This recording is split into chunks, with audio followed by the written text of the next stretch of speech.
दास का ओम ब्रह्म सत्यम। मेरी आवाज सुनाई दे रही है जी? जी बाबू जी, आपकी आवाज आ रही है। ब्रह्म सत्यम जी।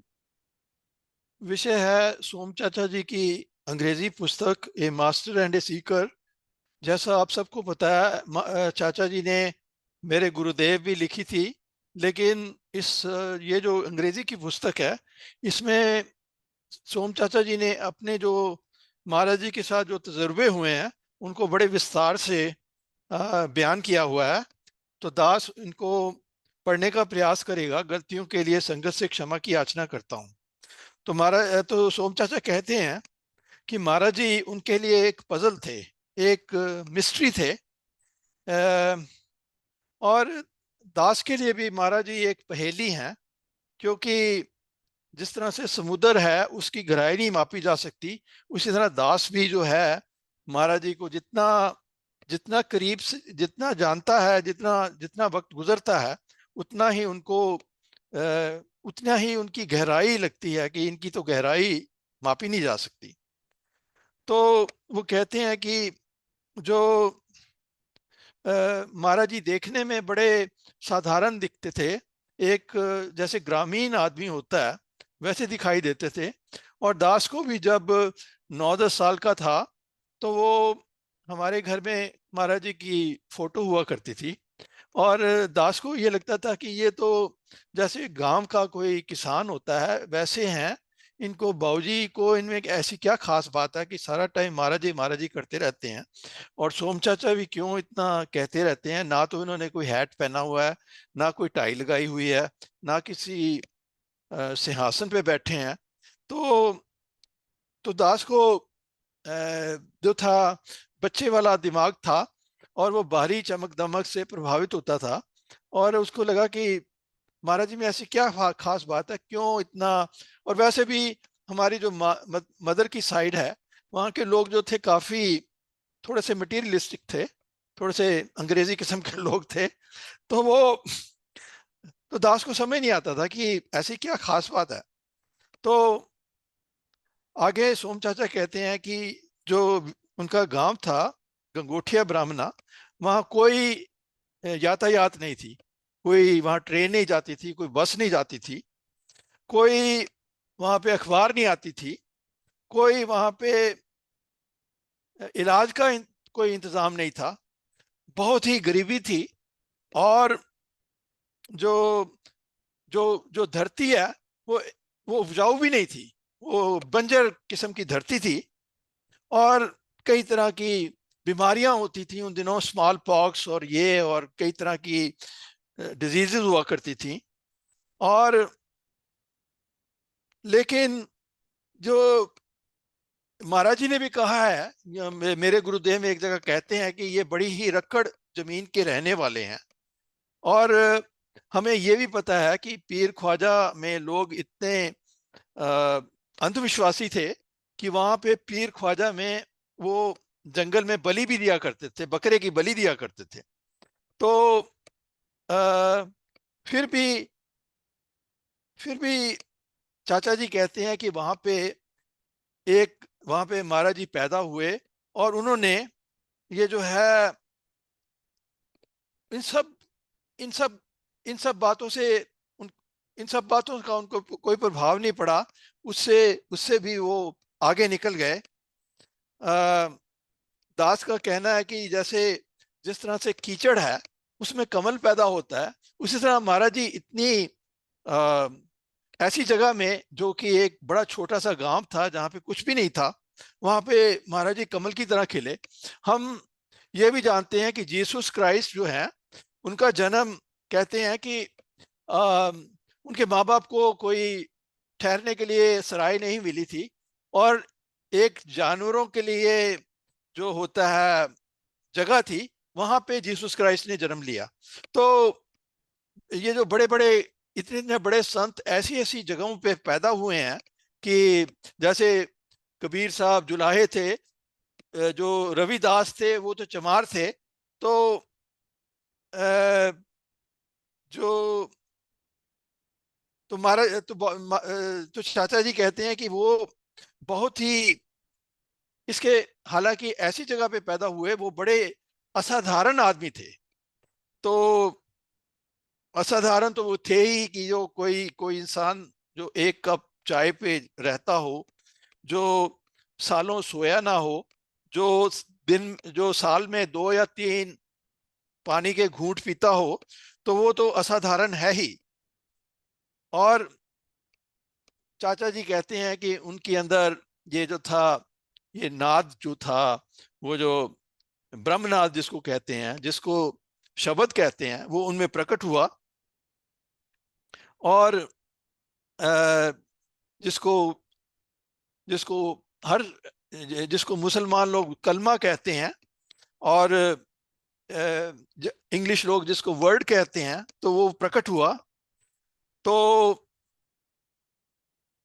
और उन्होंने जो है हमारी जिंदगी में एक तरह से बहार ला दी। सतगुर अपने सुनी अरदास, सतगुर अपने सुनी अरदास, कारज आया सगला रास। सतगुर अपने सुनी अरदास, सतगुर अपने सुनी अरदास। तो उन्होंने हम जैसे भूले हुए लोगों की प्रार्थना सुनी, और हमारा जो है हमारे जीवन में बहार ला दी। तो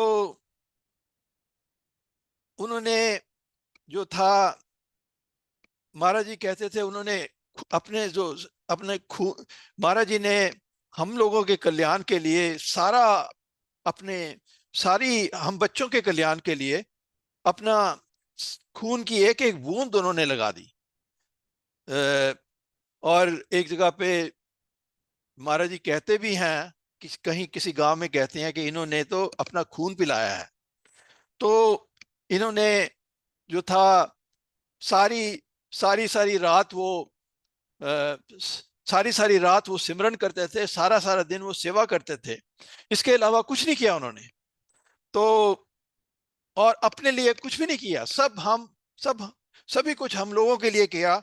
हम लोगों की हर तरह की बेवकूफियां सहन की, हम लोगों की हर तरह की बदतमीजियां सहन की, और गांव गांव शहर शहर घूमते रहे।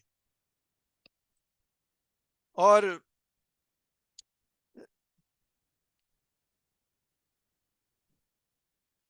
तो चाचा जी कहते हैं कि उन्होंने ये जो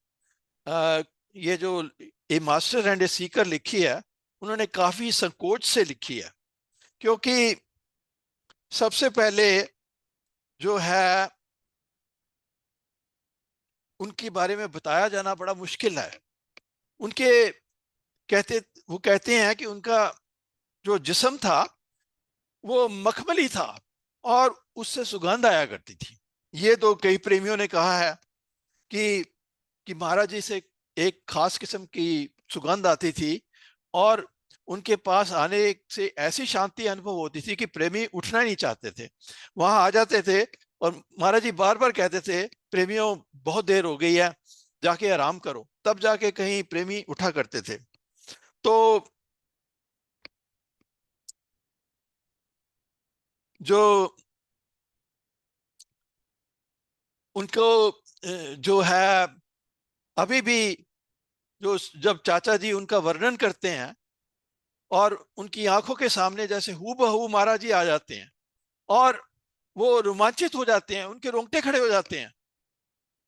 अंदर सच्चा ने हो लाया प्रीतम आपने, अंदर सच्चा ने हो लाया प्रीतम आपने, तन मन होए निहाल, जागुर देखा सामने, तन मन होए निहाल, जागुर देखा सामने, अंदर सच्चा ने हो लाया प्रीतम आपने, कि मेरे अंदर अपने प्रीतम, अपने प्यारे प्रीतम गुरु से सच्चा प्रेम हो गया है। तन मन होए निहाल जागुर देखा सामने, मेरा तन और जो मन है उसमें उसमें तन और मन खिल जाते हैं जब मैं गुरु को सामने देखता हूं। तो ये जो चाचा जी हैं उन पे कुछ ऐसी खास कृपा थी, जब वो महाराज जी के बारे में लिखा करते थे उनके सामने हूबहू चित्र आ जाया करते थे। जैसे वाल्मीकि कहते हैं, वाल्मीकि जी ने जब रामायण लिखी तो रामायण ऐसा होता था कि जैसे उनके सामने घटना हो रही है। और चाचा जी कभी वहां गए नहीं, गंगोठिया उन्होंने कभी देखा नहीं, विलेज नहीं देखा, लेकिन उनके सामने गंगोठिया का नक्शा सामने आ जाता था। और कुछ ये ऐसी महाराज जी, और बाद में जब लिख जाते थे और बाद में उनको ये भी नहीं पता चलता था कि वो लिख क्या गए, और कोई और शक्ति उनसे लिखाया करती थी। और इस ये जो अंग्रेजी में उनको पुस्तक लिखी है, महाराज जी ने 2 बार उनको सपने में दर्शन दिए हैं और कहा है कि ये पुस्तक लिखो। और दास भी कई बार चाचा जी से जब बात करता था उनसे कहता था कि आप पुस्तक पब्लिश क्यों नहीं कर रहे। और वो हेजिटेट कर रहे थे, क्योंकि आई थिंक ये बात थी कि उनके बड़े जो व्यक्तिगत जो उन्होंने बातें उसमें लिखी थी।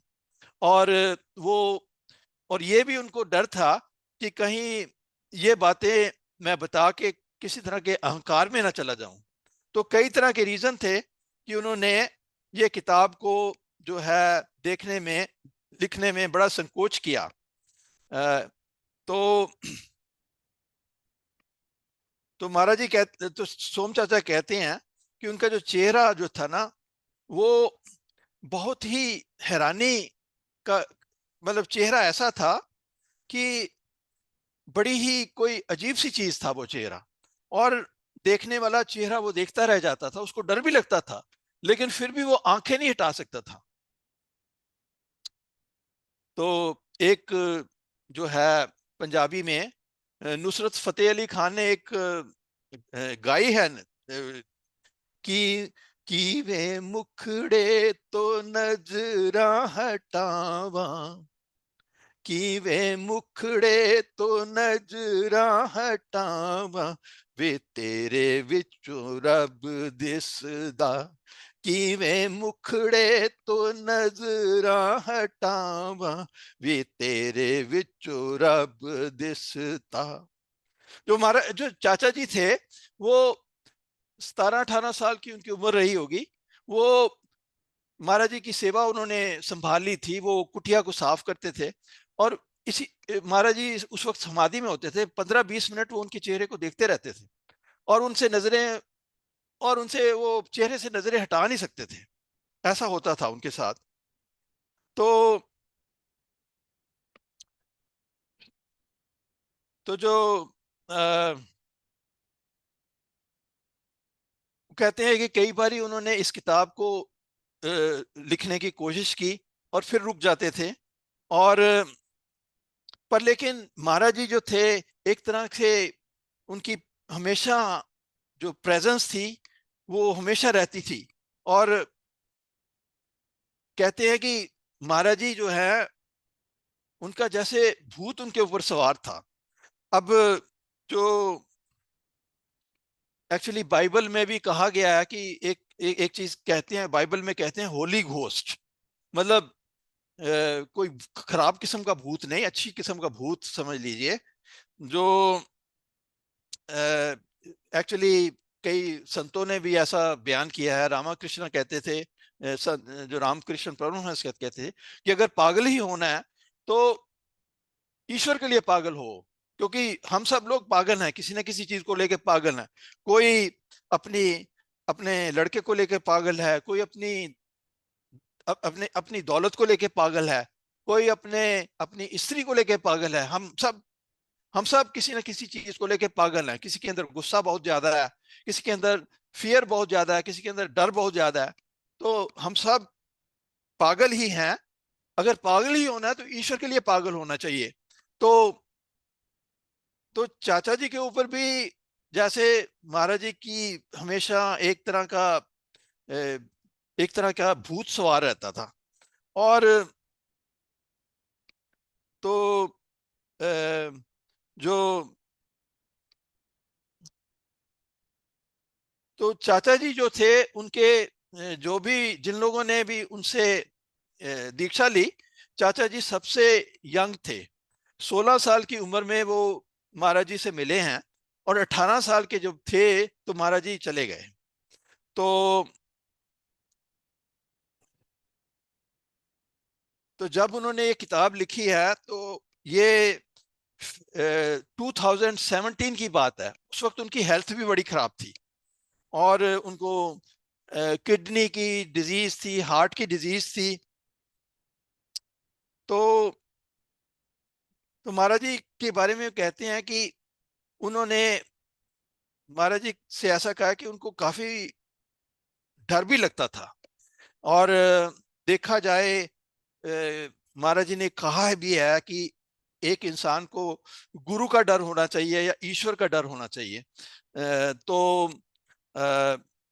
और उन्होंने एक तरह से जो है उनकी चाचा जी की ईगो को खत्म किया।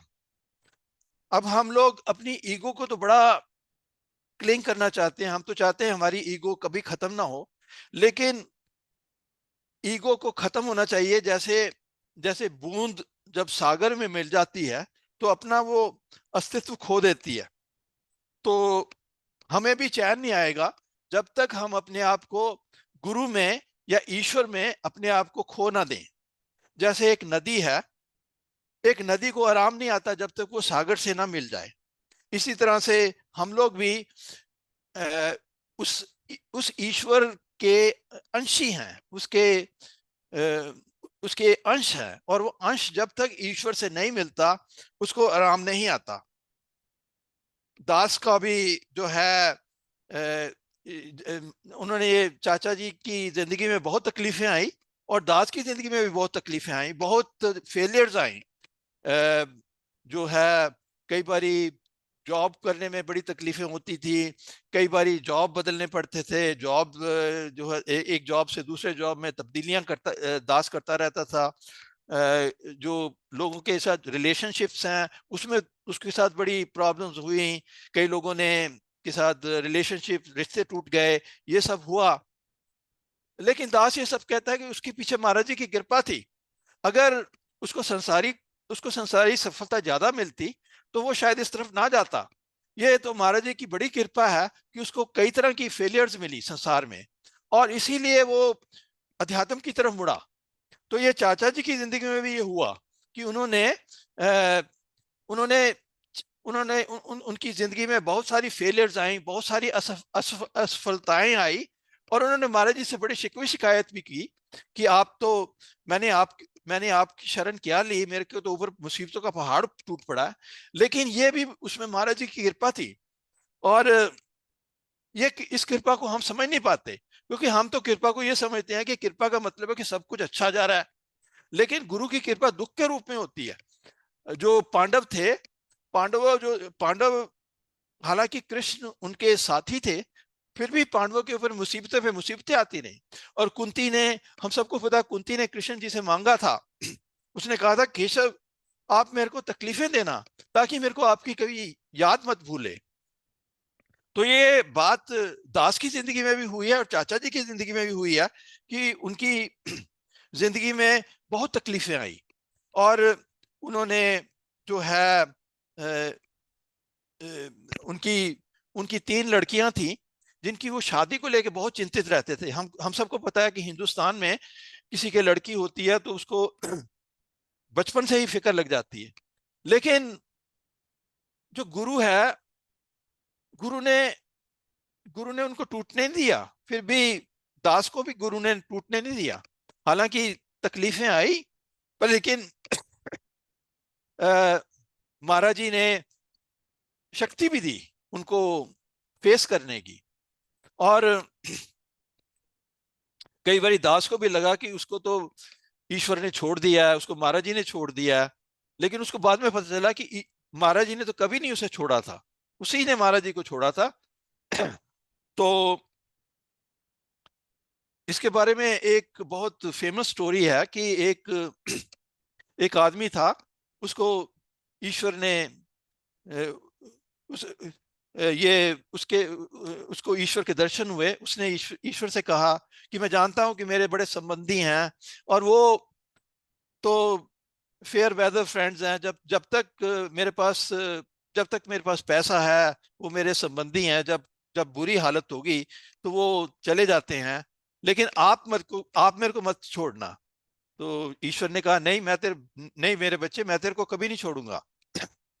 तो वो कहता है, कैसे मेरे को पता चलेगा? कहता है, तुम्हें रोज देखना कि अगर तू रोज तू सवेरे सैर करने जाता है तो वहां पे, आपने शायद ये स्टोरी सुनी होगी, तो तो देखना कि दो दो पद दो दो आदमियों के कदमों के चिन्ह है, एक तो तुम्हारे और दूसरे मेरे। तूने उसने कहा, अच्छा, बहुत अच्छी बात है। तो फिर ऐसा नहीं हुआ कि वक्त बदला, उसकी जो कहते हैं कि जब मुसीबत आती है तो अपने आदमी का अपना साया भी उसका साथ छोड़ देता है। तो इसका वक्त बदला और वो गया, तो उसने बड़े दुख से देखा कि एक ही आदमी के निशान थे पैरों के। उसने सोचा कि ईश्वर ने तो मेरे को छोड़ दिया है, ये तो सिर्फ मेरे निशान है, ईश्वर ने भी मेरा साथ छोड़ दिया। तो फिर बाद में उसने ईश्वर से शिकायत की कि मैं जानता हूं कि मेरे घर वालों ने मेरा साथ छोड़ दिया। उसका मेरे को दुख नहीं है कि घर वालों ने साथ छोड़ दिया, मेरे को इस बात का दुख है कि आपने भी मेरे को छोड़ दिया। तो ईश्वर ने कहा, मेरे बच्चे, उस वक्त उस वक्त मैं तेरे को अपनी गोद में लेके चल रहा था, इसलिए तेरे इसलिए तेरे को एक ही आदमी के पैरों के निशान दिखाई देते हैं। इसी तरह से चाचा जी की जिंदगी में भी कई बार उन्होंने महाराज जी से बहुत शिकवे शिकायतें की हुई हैं कि आपने ये नहीं किया, आपने वो नहीं किया। और देखा जाए, इंसान शिकवे शिकायत अपने अपनों से ही करता है। जो जिससे प्रेम होता है उसी से शिकवे शिकायत करता है। ये भी एक प्रेम है। तो दास तो यही समझता है कि महाराज जी ने उनका साथ नहीं छोड़ा और हमेशा उनको टूटने से बचाते रहे। और दास की भी यही, जिंदगी में भी यही है कि हालांकि इतनी तकलीफें आई, लेकिन महाराज जी ने दास की कभी दास को टूटने नहीं दिया। तो सो और इसमें एक बड़ी इंटरेस्टिंग इवेंट है कि जब महाराज जी ने सोम चाचा को प्रसाद दिया, और कड़वा प्रसाद दिया। एक पपीता था, वो कड़वा था। और सोम चाचा कहते हैं इतना कड़वा था कि आंखों में आंसू आ गए जब उन्होंने लिया। और तो महाराज जी ने पूछा कि क्या क्या क्या पपीता कड़वा है? सोम चाचा ने कहा, हाँ, बहुत कड़वा है। महाराज जी ने कहा, प्रसाद समझ के खा जाओ। तो ये बड़ी हैरानी की बात है कि गुरु ने ऐसा कड़वा प्रसाद क्यों दिया। तो गुरु जो है वो हर किसी के बारे में जानता है कि उसके लिए क्या ठीक है। तो उन्होंने जो था, उनका उनकी कृपा इसी रूप में हुई। तो इसलिए वो इस किताब में काफी शिकवे शिकायतें भी करते हैं, सोम चाचा। अ, अ, और एक बार की बात है, ये दास ने सुनी है कि कबीर साहब से कोई आया आदमी कबीर साहब के पास, कहता, जी मेरे को मुक्ति चाहिए। तो कबीर साहब ने कहा, अगर मुक्ति चाहिए तो अगले दिन आ जाना। तो अगले दिन वो आया, तो देखा कबीर साहब एक छुरी तेज कर रहे थे। तो उसने पूछा कि आप छुरी क्यों तेज कर रहे हैं? तो कबीर साहब ने कहा, इससे तेरा सिर काटना है, इसलिए मैं छुरी तेज कर रहा हूँ। तो वो वहां से भाग गया, कहता है, ऐसी मुक्ति मेरे को नहीं चाहिए। तो ये जो है, ये सिर का सौदा है। ये इसमें अपनी ईगो का सेक्रीफाइस करना पड़ता है। हम सब चाहते हैं कि भाई महाराज जी हमारे ऊपर कृपा कर दे, लेकिन कृपा ऐसे नहीं होती। कृपा के लिए जो है, हमें सबसे पहले ये सोचना है कि हम तो महाराज जी से बड़ी उम्मीदें करते हैं कि वो हमारे लिए ये करें वो करें। कभी हम ये भी सोचते हैं कि हम महाराज जी के लिए क्या करते हैं। सवाल तो ये पूछना चाहिए हम लोगों को कि हमने महाराज जी के लिए क्या क्या किया। हम हमेशा शिकवे शिकायत करते रहते हैं कि महाराज जी ने हमारे लिए ये नहीं किया वो नहीं किया, लेकिन हमने महाराज जी के लिए क्या किया। तो सो अब कई बारी कहते हैं, अंग्रेजी में एक कहावत है कि जिंदगी में दो दो तरह की ट्रेजेडी है। एक ट्रेजेडी तो यह है कि आप जो प्रेयर करो वो सुनी जाए ना सुनी जाए, तो ट्रेजेडी है कि आपने कोई प्रार्थना की और वो ईश्वर ने नहीं सुनी, तो बड़ी भाई खराब बात हो गई, भाई आपने प्रेयर की और ईश्वर ने नहीं सुनी। दूसरी ट्रेजेडी ये है कि आपने प्रेयर की और ईश्वर ने सुन ली, तब भी आप दुखी होते हो। कई कई लोग हैं वो औलाद मांगते हैं, अब ईश्वर उनको औलाद दे देता है, वो औलाद उनके सामने वो शराब पीने लग, वो वही लड़का बड़ा होकर उनके सामने बोलने लगता है, उनके सामने शराब पीने लगता है, तो वो कहता है कि मैंने क्या ईश्वर से मांग लिया, ये तो मैंने तो बेटा मांगा था, ये तो मेरे को दुख, ये तो कहाँ कहाँ से मेरे सिर के ऊपर मुसीबत पड़ गई। दास ने भी दास ने भी ईश्वर से प्रार्थना की थी कि उसको एकांत मिले, और जब उसको एकांत मिल गया तो फिर वो कहने लगा कि जी जो अब मेरे को आपने एकांत क्यों दे दिया। तो हम लोग जो हैं कई बारी अब जो अब दास है, उसने अस्पताल में अपना नाम लिखा लिया है, महाराज जी के अस्पताल में अपना नाम लिखा लिया, उस दास मानता है कि वो रोगी है, उसने महाराज जी के अस्पताल में अपना नाम लिखा लिया। अब डॉक्टर जो है जाने नहीं देगा, इलाज करके ही छोड़ेगा, या तो वो कड़वी कड़वी दवाई भी देगा, ऑपरेशन भी करेगा, तो तकलीफें तो होंगी, या तो या तो दास इस अस्पताल में भर्ती ना होता। जब वो भर्ती हुआ है तो डॉक्टर ने तो इलाज किए बिना छोड़ना नहीं है, तो फिर हम क्यों शिकायत करते हैं। जब हम कहते हैं कि हम महाराज जी को फॉलो करेंगे, हम कहते हैं कि महाराज जी हमें ईश्वर के दर्शन कराएं, तो जब उसमें तकलीफें आती हैं तो फिर हमें शिकवे शिकायतें हम क्यों करते हैं।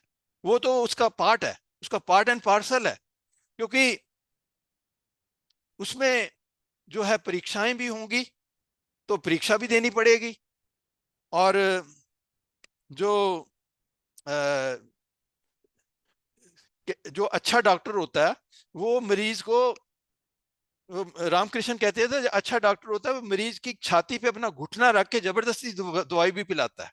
तो महाराज जी सिर्फ मीठी मीठी बातें नहीं करते, वो जो है कड़वी दवाई भी देते हैं, कड़वी दवाई से ही इंसान ठीक होता है। तो आ, और इसलिए जो महाराज जी से इश्क करना चाहता है, जो महाराज जी से प्रेम करना चाहता है, वो अच्छी तरह से सोच ले कि वो किस वो कौन सी, what is he asking for. ये कोई ऐसा वैसा सौदा नहीं है। ये नुसरत फतेह अली खान अपनी काफी में कहते हैं, जा मुड़ जा अजे भी कर मुड़ जा ने इश्क विच की रखिया, जा मुड़ जा अजे भी कर मुड़ जा ने इश्क विच की रखिया। कि प्रेम लगाने से पहले सोच लो, प्रेम लगाने से पहले सोच लो कि तुम क्या क्या तुम कौन सा सौदा करने जा रहे हो। प्रेम का मतलब ये है, प्रेम गली अति सांकरी जिसमें दो न समाए, और गुरबानी में ये भी कहा है, ये तो प्रेम खेलन का चाव सिर थर गली मेरी आओ। तो अगर महाराज जी से प्रेम लगाने का चाव है तो अपनी ईगो का सेक्रीफाइस करना पड़ेगा। तो एक बुल्ले शाह की काफी है, से बंजारे आए नी माए से बंजारे आए, लाला दा ओ वनज करेंदे होका आंख सुनाए। से बंजारे आए नी माए से बंजारे आए, लाला दा ओ वनज करेंदे होका आंख सुनाए।